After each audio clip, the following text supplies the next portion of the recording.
Les spéculations foncières, on en parle encore. À Ouakam, cité aéroport, des canons ont été obstrués par des gravats. C'est suite à la pluie notée dans la nuit du jeudi dernier. Cette zone est devenue invivable selon ses habitants. Pour pallier à ce problème, le ministre de l'Assainissement, accompagné de l'équipe de l'ONAS, a effectué une visite sur les lieux. Comme le technicien l'a expliqué tout à l'heure, il s'agit d'une intervention humaine par des remblais, mais en même temps par des déchets qu'on a jetés dans le canal.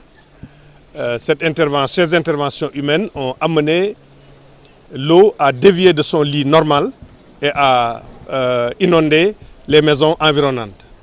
Donc actuellement, nous avons démarré les travaux en urgence d'un coût de 35 millions de francs CFA pour permettre à l'eau qui a été retenue de pouvoir continuer sur son lit normal et d'inscrire aussi dans le budget du ministère de l'eau et de l'assainissement, notamment de l'ONAS, un montant de près de 250 millions pour l'année prochaine.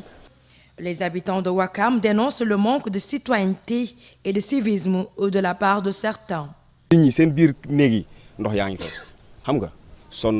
Il faut vraiment que les gens soient conscients de leurs actes. Au Sénégal, on a l'habitude de prendre l'État comme unique responsable des problèmes. Mais il faut un changement de comportement. Vraiment, il nous faut veiller sur la citoyenneté. Et sur ce, nous tendons aussi la main à toute bonne volonté. Parce que amna la nga xamanteni li man pour man nit ki nga xamanteni mo nek ci gouvernement du ñew du ko def. L'ONAS, pour sa part, compte déployer les moyens et de prendre des mesures qui s'imposent pour permettre à ces populations d'avoir un cadre de vie adéquat. Si vous voyez ici, vous voyez, il y a de l'eau partout. Aussi bien dans toutes ces zones-là, aussi bien en amont qu'en des côtés du canal en terre, il y a de l'eau partout. Donc toute la zone est impactée. Toute la zone est impactée.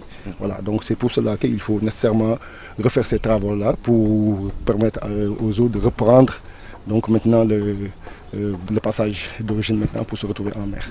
Toutes les investigations seront faites pour savoir là où se situe le problème, indiquent les acteurs de l'assainissement. Les habitants de Ouakam Aéroport, quant à eux, évoquent les litiges fonciers comme principale cause.